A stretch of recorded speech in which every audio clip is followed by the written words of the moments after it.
Dan kurang lebih setahun terakhir ini, sasaran teror telah bergeser dan menempatkan polisi sebagai target.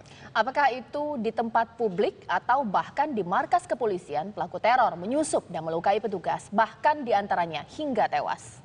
Ya, siapakah para teroris ini, lalu apa motifnya, dan bagaimana polisi mengantisipasi hal ini sekaligus memberantas terorisme ke depannya. Sudah bersama kami Wakil Kepala Kepolisian Republik Indonesia Komjen Pol Syafruddin, langsung dari Mabes Polri. Selamat sore Pak Syafruddin.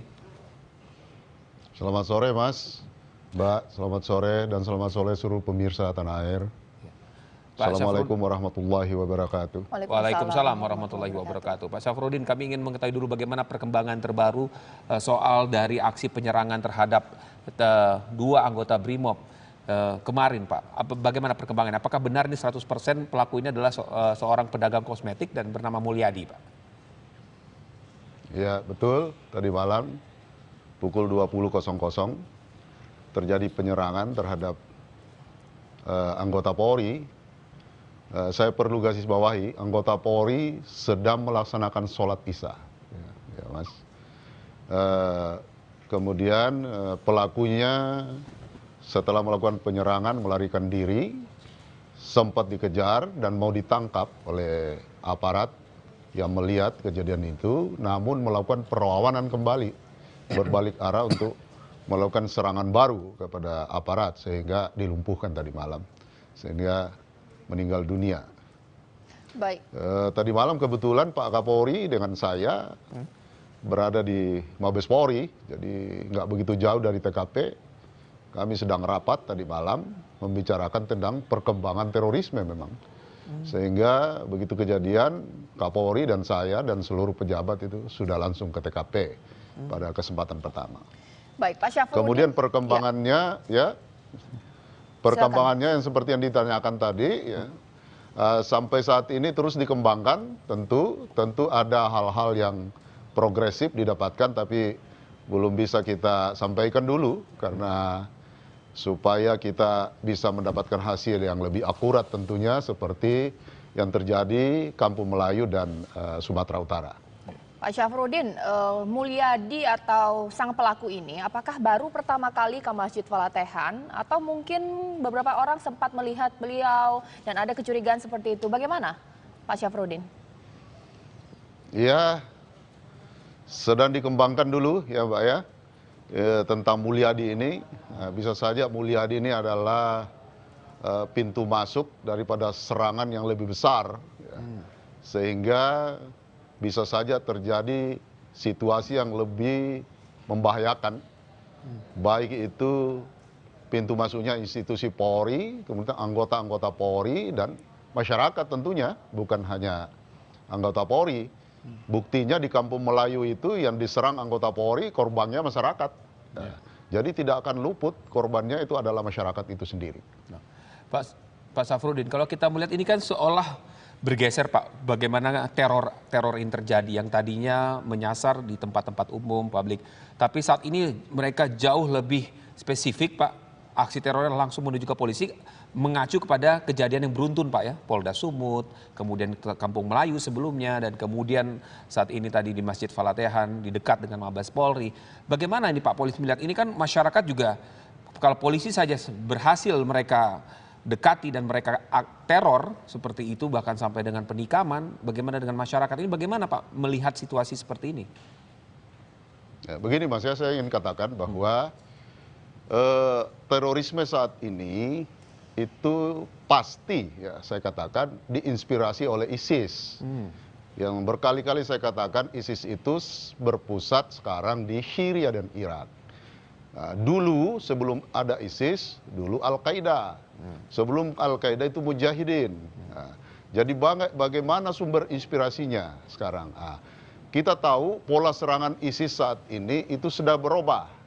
Dulunya divergen, ya, dulu memanggil, mengajak, menginspirasi semua masyarakat untuk berjihad di Syria dan Irak, ya, dengan iming-iming macam-macam, ya, dengan gaji besar, dengan penghasilan besar, dengan pendapatan yang besar. Ini sekarang berubah karena logistik, kekuatan, sumber dayanya sedang diserang oleh beberapa negara yang tidak menghendaki ISIS ini besar. Sehingga pola serangannya menjadi konvergen, yang tadinya divergen menjadi konvergen. Bahkan ada instruksi dari pimpinannya di sana yang menyatakan bahwa lakukanlah serangan semaksimal mungkin terhadap aparat, ya. Aparat itu bukan hanya Polri, aparat apa saja, aparat apa saja dengan melakukan senjata apa saja. Bisa saja senjata api, bisa saja bom, dan bahkan bisa saja pisau. Ini sekarang dilakukan 2 kali kejadian di Sumatera Utara dan tadi malam di Mabes Polri, pisau.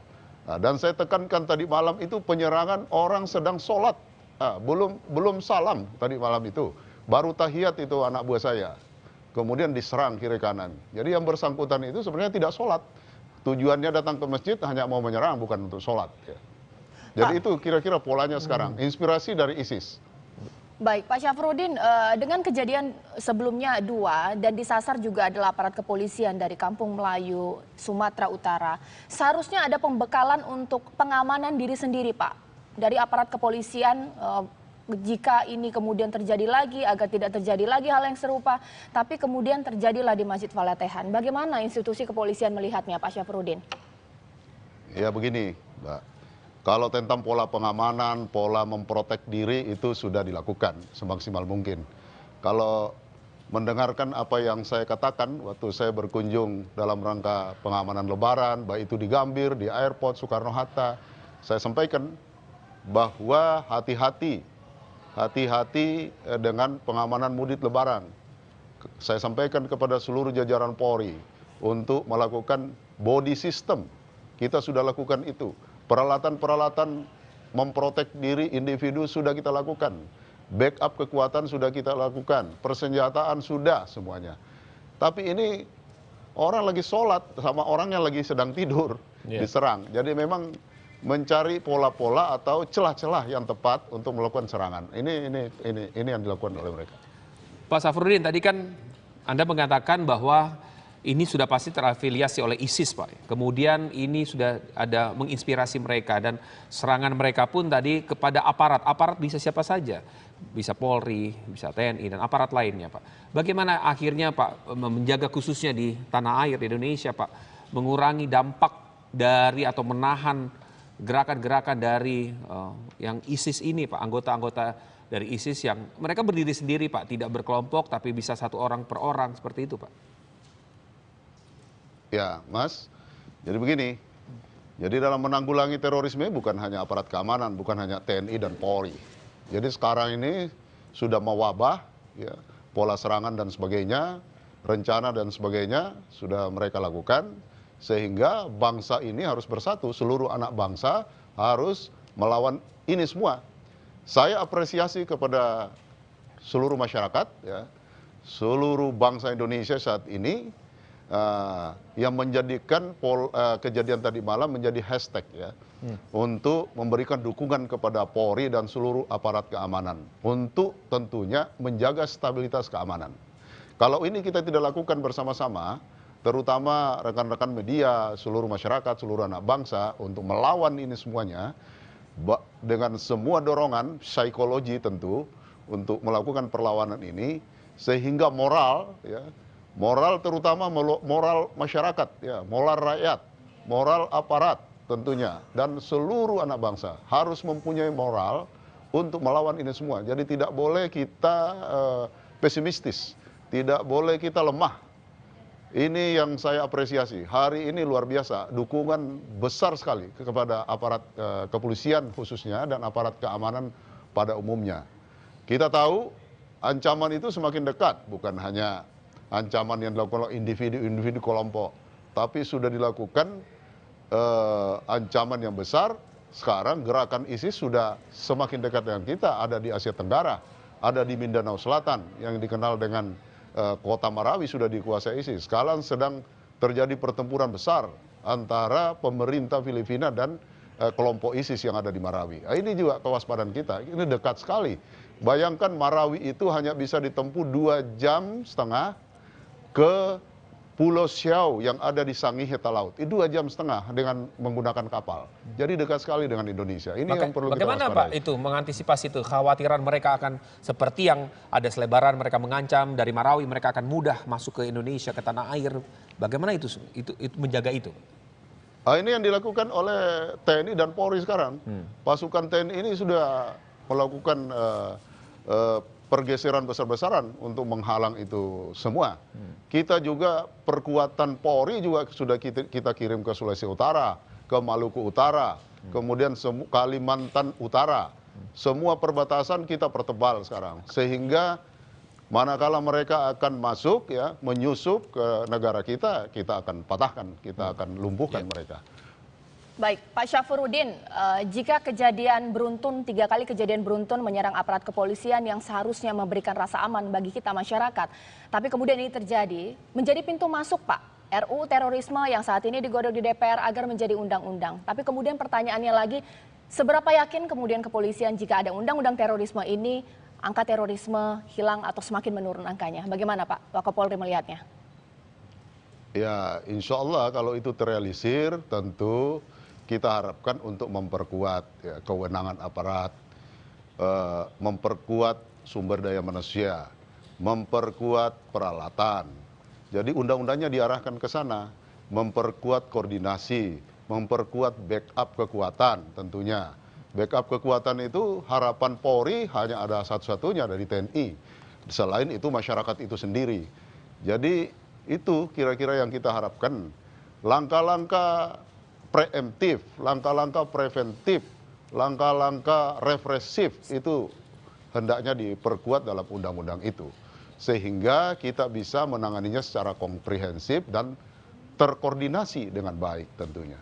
Itu yang kita harapkan. Mudah-mudahan ini secepatnya terrealisir sehingga kita bisa mengantisipasi itu semua. Orang sedang berlatih sudah bisa kita tangani. Sekarang ini orang sedang berlatih apa saja yang sifatnya pelatihan apa saja menyangkut militerisme, menyangkut bela diri, kita nggak bisa apa-apa karena mereka belum melakukan tindak pidana. Nah, oleh karena itu jadi jangan negatif thinking dulu terhadap rencana ini. Kita positif thinking saja supaya betul-betul kita bisa mengantisipasi. Untuk sebenarnya tujuannya adalah melindungi rakyat karena sasaran terakhir itu yang akan jadi korban adalah rakyat.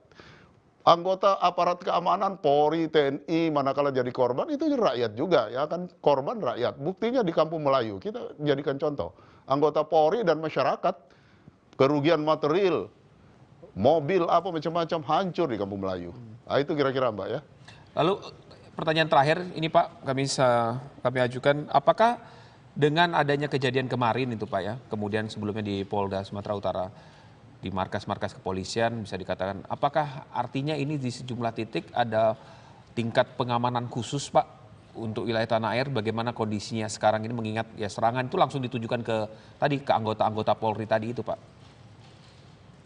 Ya begini Mas, ya. Untuk kesiapan anggota Polri itu kita sudah warning terus hampir tiap hari kita lakukan itu, terutama pengamanan mudik kemarin, operasi Ramadhania. Kita juga melakukan operasi untuk pengamanan individu anggota Polri maupun anggota TNI yang ada di lapangan. Saya mau memberikan catatan sedikit tentang Sumatera Utara. Kebetulan saya pernah tugas saya sebagai Wakapolda dan saya pernah memimpin Satgas Penanggulangan Terorisme. Memang ada sejarah panjang di Sumatera Utara ini. Paling tidak ada 4 kali kejadian besar di Sumatera Utara. Mungkin Mas bisa ingat, pemirsa bisa ingat tentang serangan terhadap CMB Niaga, ya, itu korbannya anggota Polri, senjatanya diambil. Ya. Kemudian serangan terhadap Polsek Hamparan Perak, itu hampir 1 polsek dibunuh oleh teroris. Ya. Kemudian penyerangan teroris di Dolok Masihul, itu saya sendiri yang mimpin itu operasi itu. Ketika itu tahun 2010. Kemudian pelatihan di Gunung Sinabung, di Karo, Sumatera Utara. Jadi memang ini Sumatera Utara adalah daerah merah, ya, daerah merah, menjadi perhatian besar bagi kita semua. Jadi ini sejarahnya panjang Sumatera. Oleh karena itu kita penebalan perkuatan kita lakukan ke salah satu titik, yaitu titiknya Sumatera Utara, di samping tentu di Jawa dan sebagainya. Baik, Pak Syafruddin, terima kasih atas waktunya sudah berbincang bersama kami di Kabar Petang.